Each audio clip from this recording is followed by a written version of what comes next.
नमस्कार विद्यार्थी मित्रांनो, welcome back to MPSC PYQ club. तर मित्रांनो, आज आपण पाहणार आहोत MPSC राज्य सेवा प्रिलिमिनरी एक्झामिनेशन 2023 या वर्षी. सब्जेक्ट आपला आहे इकॉनॉमिक्स, म्हणजे 2023 या वर्षाचं इकॉनॉमिक्स या विषयाचं PYQ ॲनालिसिस. तर मित्रांनो, चला आता आपण पहिल्या प्रश्नाकडे जाऊयात. तर आजचा आपला पहिला प्रश्न आहे. तर पहा, which of the following major policy interventions are the part of the land reforms in India. म्हणजे खालीलपैकी कोणते प्रमुख धोरणात्मक हस्तक्षेप हे भारतातील भूसुधारणांचा भाग आहे. म्हणजे जमीन सुधारणाविषयी खालीलपैकी कोणकोणतं रिलेटेड आहे असं विचारलेलं आहे. तर ए आहे अबोलिशन ऑफ इंटरमिडियरीज. इंटरमिडियरीज म्हणजे जमीनदार सिस्टम. बी आहे टेनन्सी रिफॉर्म. सी आहे फिक्सिंग सिलिंग्ज ऑन लँड होल्डिंग्स. आणि डी आहे कन्सॉलिडेशन ऑफ लँड होल्डिंग म्हणजे लँड होल्डिंगचं एकत्रीकरण करणं.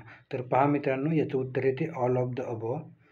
तर बघा, a committee under the chairmanship of JC Kumarappan was appointed to look into the problem of land. The Kumarappa Committee's report recommended comprehensive agrarian reform measures. The land reforms of the independent India had 4 components. म्हणजे भूसुधारणांचे 4 component आहेत. तर पहिलं बघा, abolition of इंटरमिडियरीज. आणि हे abolition of इंटरमिडियरीज implement करण्यासाठी Zamindari abolition act आणला गेला होता. दुसरा आहे टेनन्सी रिफॉर्म. टेनन्सी रिफॉर्म म्हणजे आपला किरायानं जमीन द्यायची जी पद्धत आहे त्याला टेनन्सी रिफॉर्म असं म्हटलं जातं. तिसरा आहे बघा, फिक्सिंग सिलिंग्ज ऑन लँड होल्डिंग. म्हणजे एखादा परिवार असन तो किती मॅक्झिमम जमीन ओन करू शकतो, याला फिक्सिंग सिलिंग्ज ऑन लँड होल्डिंग असं म्हणतात. आणि चौथा आहे कन्सॉलिडेशन ऑफ लँड होल्डिंग्स. म्हणजे जर तुमची जमीन आहे, समजा एखादा शेतकरी आहे, त्याची जमीन गावाच्या वेगवेगळ्या भागामध्ये थोडे थोडे तुकडे तुकडे करून आहे. मग तर कन्सॉलिडेशन ऑफ लँड होल्डिंगमध्ये काय केलं जातं, तर त्याची समजा 2 एकर जमीन आहे टोटलमध्ये, तर त्याला 2 एकर जमीन एकाच जागेवरती दिली जाते. अशा पद्धतीने कन्सॉलिडेशन ऑफ लँड होल्डिंग्स केलं जातं. These were taken in phases because of the need to establish a political will for their wider acceptance of these reforms. म्हणजे हे जे रिफॉर्म्स आहेत ते इम्प्लिमेंट करण्यासाठी पॉलिटिकल विल नव्हती बघा त्यावेळेस, म्हणून त्याला वेगवेगळ्या फेजेसमध्ये इम्प्लिमेंट केलं गेलं. आणि ही सर्वात जास्त सक्सेसफुल वेस्ट बेंगॉल आणि केरळमध्ये राहिलेली आहे बघा लँड रिफॉर्म मुवमेंट जी आहे ती. तर पहा, आता आपण पुढच्या प्रश्नाकडे जाऊयात. तर पुढचा प्रश्न आहे बघा, who are the beneficiaries of Annapurna योजना. अन्नपूर्णा योजनेचे लाभार्थी कोण आहेत. तर बघा, एक आहे स्कूल गर्ल्स, 2 आहे कॅज्युअल लेबर्स, 3 आहे senior citizens who are not under national old age pension scheme, आणि चौथा आहे रिटायर्ड सोल्जर्स. तर पहा मित्रांनो, याचं उत्तर येते option 3, senior citizens who are not under national old age pension scheme. तर पहा, अन्नपूर्णा स्कीम काय आहेत बघा. Annapurna scheme is being implemented in this state from 1 April 2001. This is 100% centrally sponsored scheme. म्हणजे याचा सगळा 100% खर्च केंद्र सरकार करते. Under this scheme 10 kgs of food grains per month are provided free of cost to old distributed people of 65 years and above age. म्हणजे 65 year आणि त्याच्यापेक्षा वरचे जे सिनियर सिटीजन आहेत त्यांनी 10 kg अन्नधान्य per month free of cost provide केलं जातं. तर eligibility criteria, the main eligibility criteria for the benefit of this scheme is that the person should not be in the receipt of pension under the national old age pension scheme or state pension scheme. तर पहा, MPSC खूप जुन्यासुद्धा scheme विचारते, म्हणून तुम्ही सर्व scheme 21,000 हे जे पुस्तक आहे PYQचं त्याच्यामधून जेवढे काही स्कीम रिलेटेड जे क्वेश्चन आहेत ते तुम्ही चांगल्या पद्धतीने करा. तर आता आपण पुढचा प्रश्न पाहूयात. पहा, balance growth rate AIIMS at. तर पहिला ऑप्शन आहे बघा, equality between growth rate of income, growth rate of output and growth rate of natural resources. दुसरा आहे equality between growth rate of income and growth rate of population. तिसरा आहे equality between growth rate of natural resources and growth rate of income. आणि चौथा option आहे बघा, equality between growth rate of natural resources and growth rate of population. तर पहा मित्रांनो, याचं उत्तर येते option 1, equality between growth rate of income growth rate of output and growth rate of natural resources.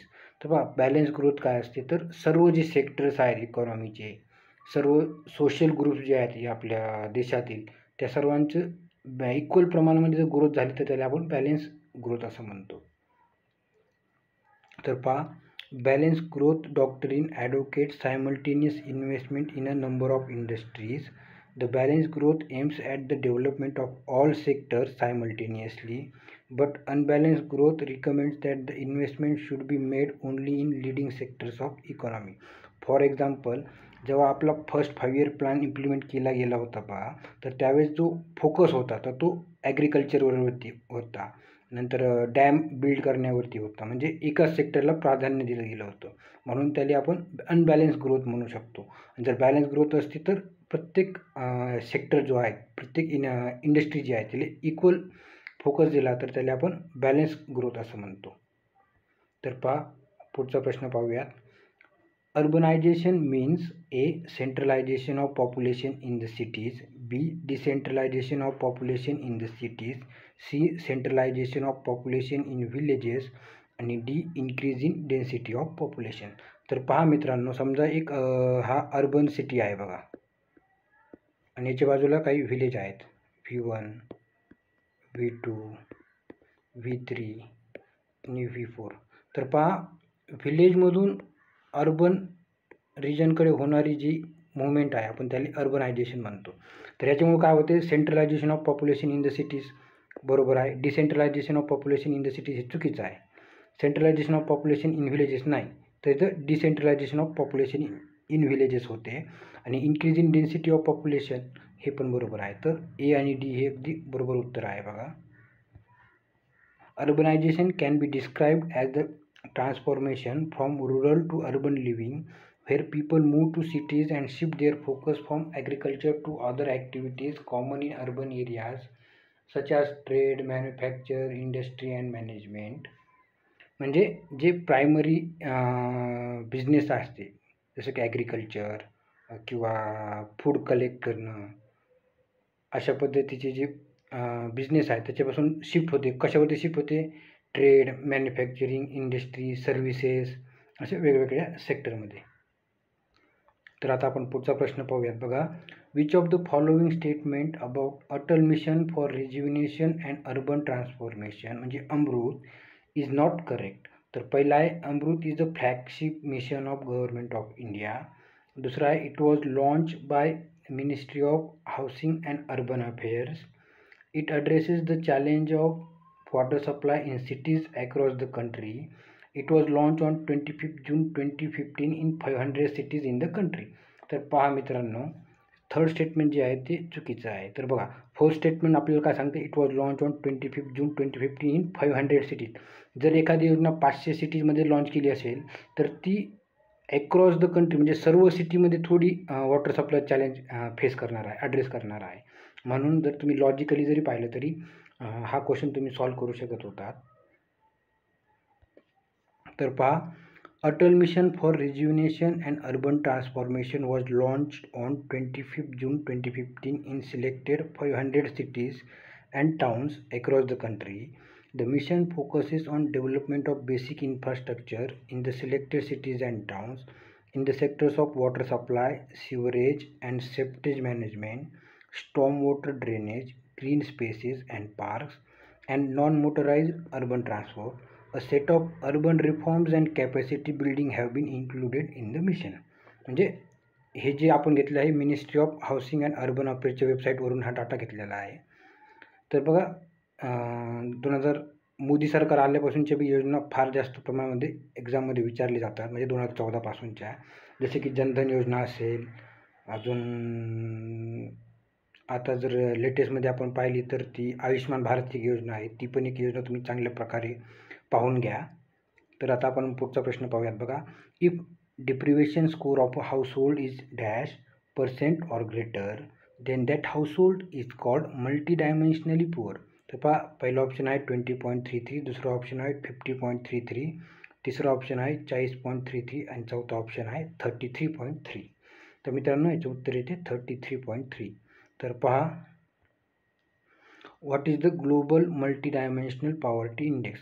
The index is a key international resource that measures acute multidimensional poverty across more than 100 developing countries.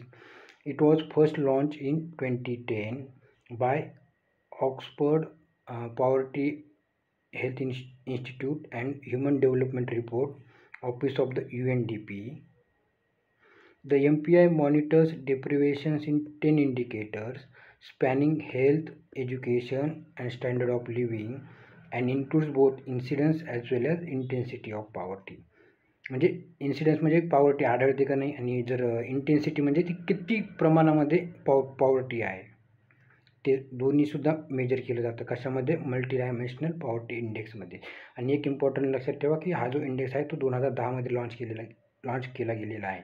बघा, a person is multidimensionally poor if she or he is deployed in 1/3 or more than, म्हणजे 1/3 किंवा more than of the weightage indicators आहेत त्याच्यापेक्षा जर जास्त असेल तर तो मल्टी डायमेन्शनली पुअर असं म्हटलं जाते. फॉर एक्झाम्पल आपल्याकडे 10 इंडिकेटर्स आहेत कशामध्ये मल्टी डायमेन्शनल पॉवर्टी इंडेक्समध्ये. जर एखादा पुरुष आहे किंवा महिला आहे ती जर 4मध्ये जर पुअर असे आढळून आली तर तिला मल्टी डायमेन्शनल पुअर असं म्हटलं जातं. बघा 33% ऑर मोर असा क्रायटेरिया आहे. आणि पुढचा एक अजून दुसरा क्रायटेरिया आहे तो बघा, those who are deprived in 1/2 or more, म्हणजे 50%पेक्षा जास्त weightage indicators are consider living in extreme multi dimensional poverty. एक आहे साधे सिम्पल मल्टी डायमेन्शनल पुअर, दुसरा आहे extreme multi dimensional poor. Extreme multi dimensional पुअरसाठी 50%पेक्षा जास्त पाहिजे आणि सिम्पल मल्टी डायमेन्शनल पुअरसाठी 33%पेक्षा जास्त पाहिजे. म्हणून याचं उत्तर येते option 4, 33.3%.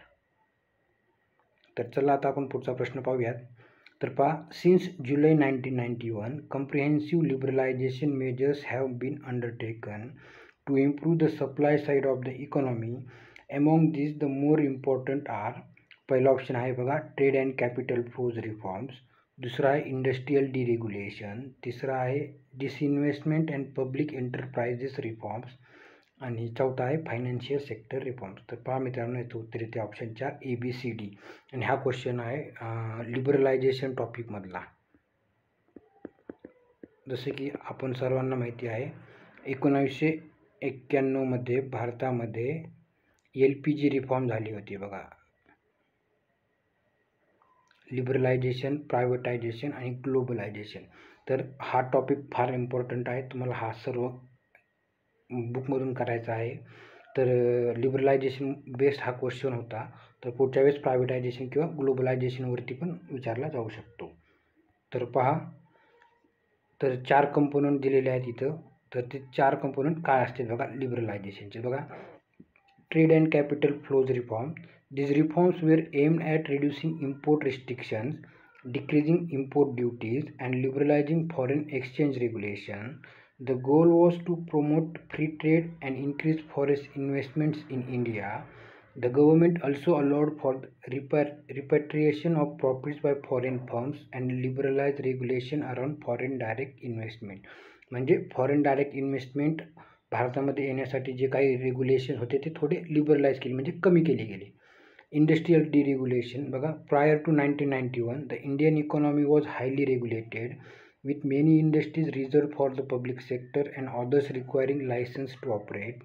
The 1991 reforms significantly reduced these restrictions, allowing private firms to enter many industries and eliminating the need for licenses in most cases.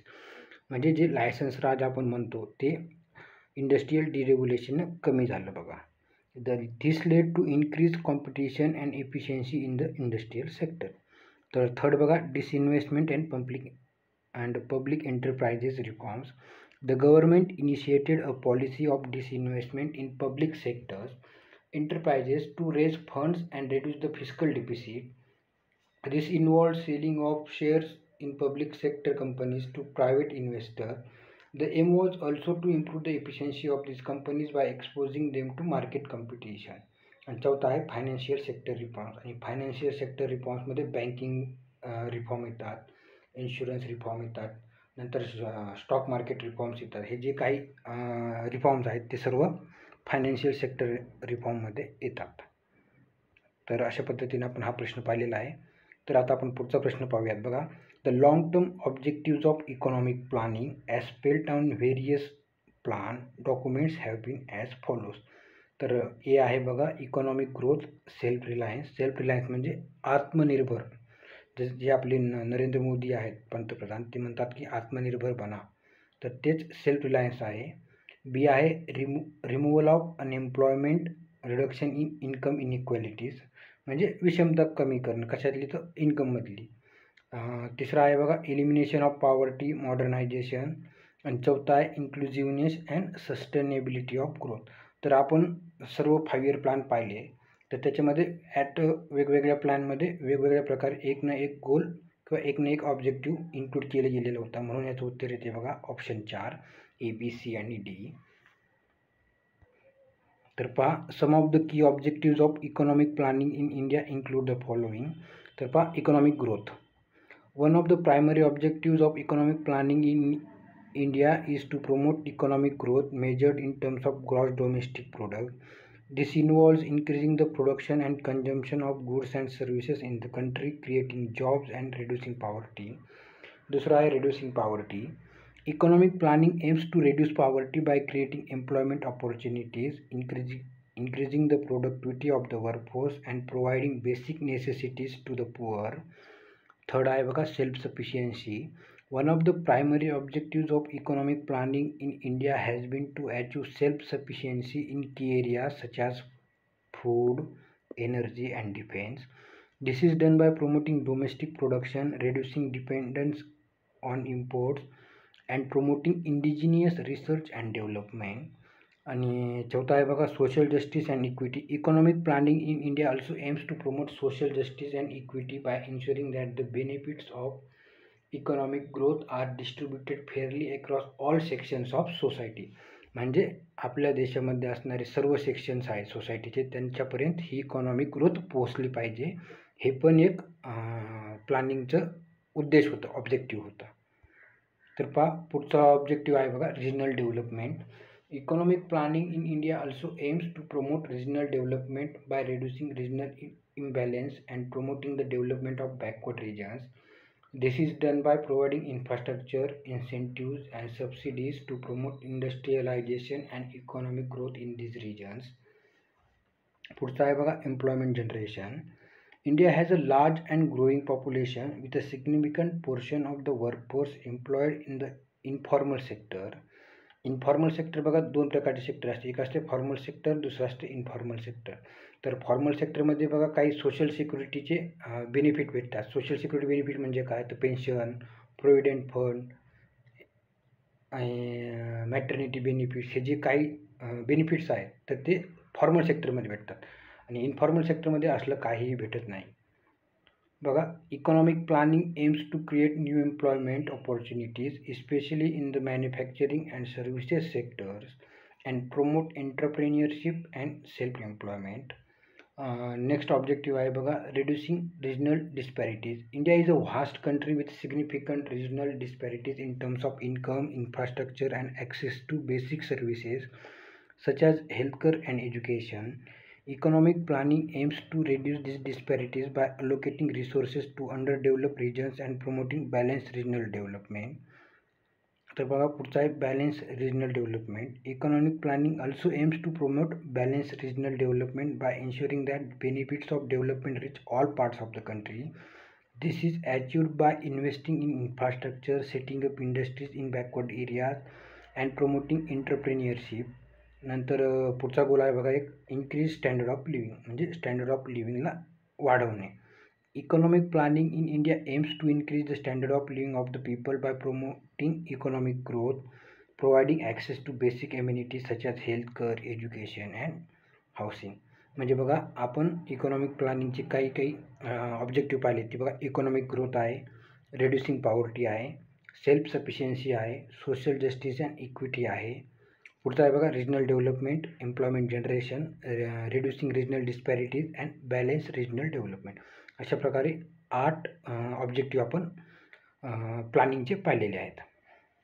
तर पहा पुढचा क्वेश्चन आहे बघा, the formulation and success of a plan require the following. Plan म्हणजे economic plan म्हटलेला आहे. तर पहिला आहे बघा planning commission, statistical data, objectives. दुसरा आहे बघा fixation of targets and priorities, mobilisation of resources. तिसरा आहे बघा incorrupt and efficient administration, proper development policy.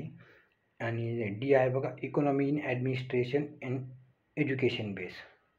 तर याचं उत्तर येते option 4 A, B, C and D. म्हणजे बघा एखादा फॉर्म्युलाची क्रिएशन जे आहे म्हणजे प्लॅनचं क्रिएशन असेल किंवा त्याचं सक्सेस यश काय कशावरती डिपेंड आहे, तर ते बघा प्लॅनिंग कमिशन हा एकदम इम्पॉर्टंट पॉईंट आहे बघा. नंतर स्टॅटिस्टिकल डाटा, जर तुमच्याकडे काही डाटा अवेलेबल असेल तरच तुम्ही काही ऑब्जेक्टिव्ह किंवा टार्गेट फिक्स करू शकता. नंतर बघा फिक्सेशन ऑफ टार्गेट, तेच प्रायोरिटीज, तुम्हाला आधी काय अचीव करायचं आहे. मोबिलायझेशन ऑफ रिसोर्सेस म्हणजे जे काही तुम्ही टार्गेट ठेवले त्याला अचीव करण्यासाठी तुमच्याकडे अवेलेबल रिसोर्सेसपैकी कोणतं रिसोर्सेस त्यासाठी लागणार आहे, कोणतं रिसोर्सेस तुम्ही लॅटर यूजसाठी ठेवू शकता.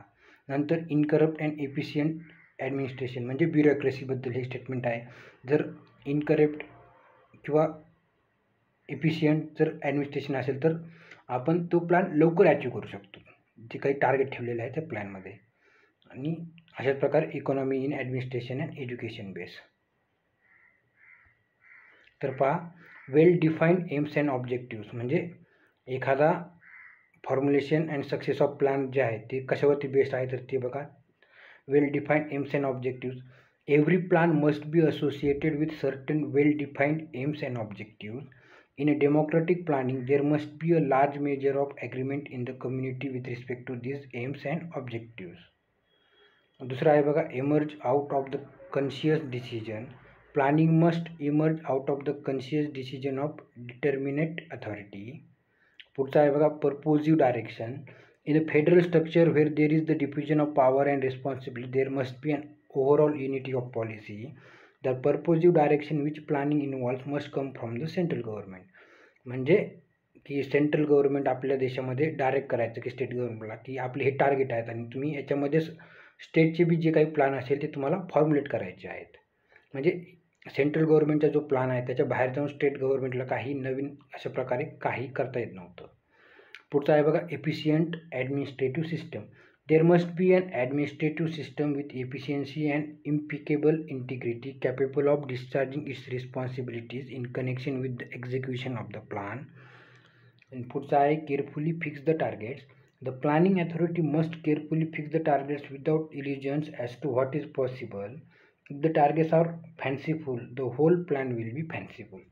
म्हणजे खूप काही अचंब आणि गडम असे काही जर तुम्ही टार्गेट सेट केलं तर ते कधी अचीव्ह होणार नाही हे तुम्हाला माहिती असताना तरीही तुम्ही ते टार्गेट सेट केलं तर मग तो प्लॅन फेल होणार आहे असं काय धरलं जातं. तर पहा पुढचा क्वेश्चन आहे अ country is poor because it is pure. म्हणजे एखादा देश गरीब असतो कारण तो गरीबच असतो. दिस स्टेटमेंट इज ऑफ, पहिला ऑप्शन आहे जी मिरडाल, दुसरा आहे रॅग्नर नर्क्स, तिसरा आहे रॉबिन्स आणि चौथा आहे मार्शल. तर पहा मित्रांनो हे जे स्टेटमेंट आहे ते आहे रॅग्नर नर्क्स यांचं. तर पहा the statement a country is a poor because it is poor is associated with the economist Ragnar Nurkse. This is a summary of his theory of vicious circle of poverty. गरिबीचा दुष्ट सिद्धांत व दुष्ट चक्र असं आपण त्याला म्हणू शकतो. According to Nurkse under developed countries remain in a state of under development due to the vicious circles that exist on both the demand side and supply side. On the demand side, low income leads to low saving, which results in low investment and thus low income. On the supply side, low income means low capacity to invest, leading to low productivity and again low income. Thus the cycle continues, keeping the country in a state of poverty. तर पहा जे statement होतं बघा अ country is poor because it is poor, हे जे आहे रॅग्नर नर्क्स, आणि रॅग्नर नर्क्स हा एक फेमस इकॉनॉमिस्ट आहे बघा. याची एक थिअरी आहे व्हिशियस सर्कल ऑफ पॉवर्टी. हे पण एकदा MPSCने विचारलेलं आहे तर तुम्ही दोन्ही लक्षात ठेवा. व्हिशियस सर्कल ऑफ पॉवर्टी आणि country is poor because it is poor हे रॅग्नर नर्क्स यांचं स्टेटमेंट आहे. तर पहा आपण अजून एक पुढचा प्रश्न पाहूयात. The balance growth theory requires balance between A आहे consumer goods and industrial goods, B आहे capital goods and industrial goods, C आहे agriculture sector and industrial sector, आणि डी आहे all sectors in the economy. तर पहा मित्रांनो, याचं उत्तर येते 3, only D, all sectors in the economy. म्हणजे बघा बॅलन्स ग्रोथ आहे. तर बॅलन्स ग्रोथ आहे तर तुम्ही आत्ताच पाहिलं की आपण सर्व सेक्टर्सला, सर्व इंडस्ट्रीला इक्वल फोकस करतो. जर इक्वल फोकस केलं असेल तर त्याच्यामध्ये सर्व काही इन्क्लूड केलं पाहिजे. इथं गुड्सची गुड बाबतीत स्टेटमेंट आहे म्हणून सर्व प्रकारचे गुड्स इन्क्लूड केले पाहिजे. Consumer goods, industrial goods, agriculture goods, आणि 3च टाईपचे गुड्स इथं दिलेले आहेत बघा. कन्झ्युमर गुड्स, इंडस्ट्रियल गुड्स, इथं कॅपिटल गुड्स आहे, परत इंडस्ट्रियल गुड्स आहे, आणि नंतर ॲग्रिकल्चर सेक्टर म्हणजे ॲग्रिकल्चर गुड्स असं आपण त्याला म्हणू शकतो. तर पहा, balance growth theory. The balanced growth theory is an economic concept that focuses on achieving equilibrium and balanced development across different sectors of an economy. It emphasizes the importance of simultaneous and proportional growth in multiple sectors such as agriculture, industry, and services to avoid imbalances and ensure overall economic stability. The theory suggests that a balanced approach to development leads to increased productivity, employment opportunities, and higher living standards. It emphasizes the need for coordinated planning and investment across sectors to prevent bottlenecks or excessive reliance on single sector. Balanced growth theory promotes the idea of diversification and reducing dependency on a particular industry or sector to mitigate risk and vulnerabilities. बघा आपल्याकडे 3 sectors आहेत. एक असते agriculture sector, एक असते industrial sector, तिसरं असते services sector. तर आपल्याकडे जे झालेलं आहे बघा, आपल्याकडे काय झालेलं आहे तर सर्व्हिसेस सेक्टरवरती भारत सरकारनं खूप जास्त फोकस केलेला आहे. त्यामुळे काय झालं की इंडस्ट्रियल सेक्टर आणि ॲग्रिकल्चर सेक्टर निग्लेक्ट केलेलं आहे. आणि यामुळेच आपण जे आता करंट सिच्युएशन आहे की खूप कमी प्रमाणात लोकांकडे जॉब आहेत आणि मोठ्या प्रमाणात अनएम्प्लॉयमेंट आहे. कारण की अनएम्प्लॉयमेंट याच्यामुळं आहे की जे मोठ्या प्रमाणात एम्प्लॉयमेंट देऊ शकतात असे सेक्टर कोणते sector, industrial sector, manufacturing sector, agriculture sector याला सरकारनं निग्लेक्ट केलं आणि फोकस कशावरती केला गेला, सर्व्हिसेस सेक्टरवरती. पण सर्व्हिसेस सेक्टरचं एम्प्लॉयमेंट देण्याची कॅपॅसिटी असते आणि त्याच्यामुळेच आपल्याकडे भरपूर सारे लोकांना अनएम्प्लॉयमेंट आहे. तर पहा, आता आपण पुढचा प्रश्न पाहूयात. अकॉर्डिंग टू शुम्पीटर, पहिलं स्टेटमेंट बघा, development is a discontinuous and spontaneous change in the stationary state. माफ करा. आणि दुसरं स्टेटमेंट आहे बघा, while growth is a gradual and steady change in the long run which comes about by gradual increase in the rate of savings and population. Which of the statement above is are correct. तर पहा मित्रांनो, जर तुम्हाला एखादा असं statement दिलेलं आहे आणि तुम्हाला काहीच माहिती नसेल, एकदा तुम्ही इग्नोर करू शकता, स्किप करू शकता, किंवा तुक्का कुठं मारायचा तो बोथ ए अँड बी मारायचा. तर याचं उत्तर बी येते बघा, बोथ ए अँड बी. तर पहा, आता याचं आपण सोल्युशन पाहूयात. Joseph Schumpeter, a prominent economist, is well known for his theories on economic development and innovation. His understanding of development and growth can be summarized in the following statement. According to Schumpeter, economic development is a discontinuous and spontaneous change in the stationary state. He believed that development is driven by innovative entrepreneurs who cause disruption in the economy through the introduction of new production methods, new products or services, new markets, new forms of organization. His statement A is correct. Schumpeter distinguished economic growth from economic development. He defined growth as a gradual and steady change in the long term, resulting from factors like increase in savings and population. This process can be seen as a quantitative change involving an increase in size but not necessarily a change in the quality or structure of the economy. Hence, statement B is correct. Therefore, both statements A and B are correct according to Schumpeter's theories. तर पहा, पुढचा statement पाहूयात. तर मित्रांनो, हा question आहे poverty टॉपिकवरचा. तर पहा, Rangarajan committee 2014 defined poverty line for 2011-12 at ₹dash per capita per day consumption expenditure for urban areas at ₹dash per capita per day for rural areas. तर पहा, रंगराजन कमिटीच्या रिपोर्टनुसार 2011-12मध्ये अर्बन आणि रुरल एरियाजमध्ये पर कॅपिटा कन्झम्पशनची जी limit आहे ते आपल्याला विचारलं गेलेलं आहे. तर पहा, पहिला ऑप्शन आहे ₹50, ₹35, म्हणजे पहिलं अर्बन आहे, दुसरं रुरल एरियासाठी आहे. दुसरा आहे ₹47 अँड ₹32. तिसरा ऑप्शन आहे ₹55 अँड ₹40 आणि चौथा ऑप्शन आहे ₹60 अँड ₹45. तर मित्रांनो याचं उत्तर येते ₹47 अँड ₹32. तर पहा मित्रांनो, एक कमिटी आहे रंगराजन कमिटी, दुसरी कमिटी आहे तेंडुलकर कमिटी. तर ह्या दोन्ही कमिटीचा डाटा तुम्हाला तोंडपाठ असणं फार गरजेचं आहे. तर पहा, Rangarajan committee.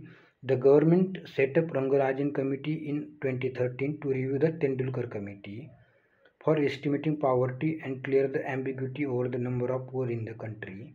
A committee headed by former RBI Governor C. Rangarajan has said that the number of poor in India was much higher in 2011-12 at 29.5% of the population, which means that 3 out of 10 persons are poor, as per report submitted by C. Rangarajan committee. Persons spending below ₹47 a day in cities should be considered poor, much above ₹33 per day, mark suggested by Suresh Tendulkar committee. म्हणजे रंगराजन कमिटीनं किती suggest केलं? 47 a day. पण तेंडुलकर कमिटीने किती suggest केलं होतं? ₹33 a day. Poverty stood at 38.2% in 2009-10 and reduced to 29.5% in 2011-12. This is in contrast with Tendulkar report, as in which poverty was 29.8% in 2009-10 and decreased to 21.9% in 2011-12. हे दोन्ही data तुम्हाला लिहून ठेवायचे आहेत. A person spending less than ₹1407 a month or ₹47 a day should be considered poor in cities, as against the Tendulkar panel suggestion of ₹1000 a month or ₹33 a day.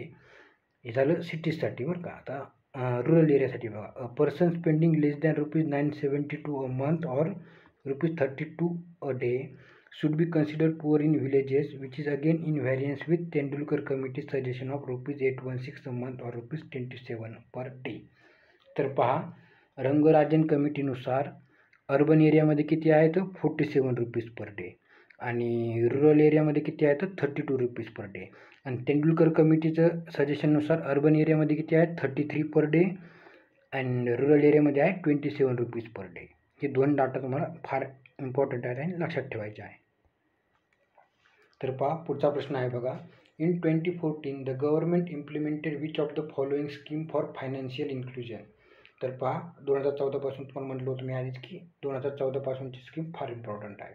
तर पहिली scheme आहे बघा डिमोनिटायझेशन स्कीम, दुसरी आहे प्रॉपर्टी डिस्क्लोजर स्कीम, तिसरी आहे प्रधानमंत्री जनधन योजना आणि चौथा आहे ऑल ऑफ द अबव. तर सर्वांना माहिती आहे उत्तर प्रधानमंत्री जनधन योजना येते. तर बघा, प्रधानमंत्री जनधन योजना one of the biggest financial inclusion initiative in the world was announced by Prime Minister Shri Narendra Modi on 15th August 2014 from ramparts of Red Fort. म्हणजे लाल किल्ल्यावरून प्रधानमंत्रींनी याची घोषणा केली होती. आणि ही योजना लॉन्च कधी झाली बघा? 28 ऑगस्ट. त्याच वर्षी 28 ऑगस्टला प्राईम मिनिस्टरने ही योजना लॉन्च केली and describe the occasion as a festival to celebrate the liberation of the poor from vicious cycle. आणि बघा, प्रधानमंत्री जनधन योजनाची जे टॅगलाईन आहे ते बघा, मेरा खाता भाग्यविधाता. मेरा खाता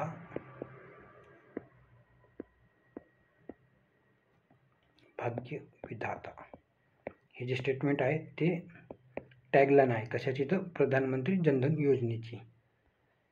तर पहा, पुढचा प्रश्न आहे आणि शेवटचा प्रश्न आहे बघा. व्हॉट इज मीड बाय जेंडर बजेट. तर पहिलं स्टेटमेंट आहे सेपरेट बजेट फॉर मेन, दुसरं स्टेटमेंट आहे सेपरेट बजेट फॉर वुमेन, तिसरं स्टेटमेंट आहे independent provisions for main in the general budget आणि चौथं स्टेटमेंट आहे independent provisions for women in the general budget. तर याचं उत्तर येते 4, independent provisions for women in the general budget. तर पहा, what is gender budgeting. The ministry of women and child development defines gender budgeting as a tool to achieve gender mainstreaming so as to ensure that the benefits of development reach women as much as men. म्हणजे जेवढे काही benefits of development माणसाला भेटलेले आहेत तेवढेच महिलांना सुद्धा भेटले पाहिजे असं ministry of women and child development यांचं म्हणणं आहे. The government publishes gender budget statement every year along with the union budget. Gender budget statement म्हणजे GBS is a reporting mechanism for ministries, departments to review their programs from a gender perspective and present information on allocation for women. As such, it is not separate accounting exercise but an ongoing process of keeping a gender perspective in policy program formulation, its implementation and review. So it entails the dissection of the government budgets to establish its gender differential impacts and to ensure that gender commitments are translated into budgetary commitments. तर बघा timeline of gender budgeting in India. बघा 2001मध्ये then finance minister of India in his budget speech makes a special reference.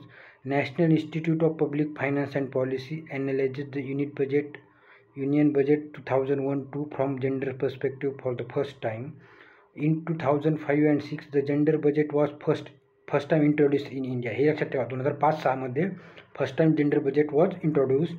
When the expenditure division of Ministry of Finance issued a note on gender budgeting as part of budget circular.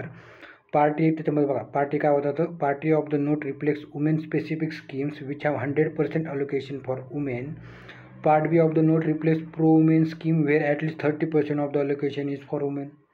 In 2007, the Department of Expenditure issued a charter outlining the composition of gender budgeting cells and their function. In 2010, the Planning Commission clarified that in place of the Women Component Plan, the Ministry of Finance and Ministry of Women and Child Development (MOWCD) should adopt gender-responsive budgeting or gender budgeting only. Gender budgeting in states. In 2021, MOWCD stated that 27 state UTs had adopted gender budgeting.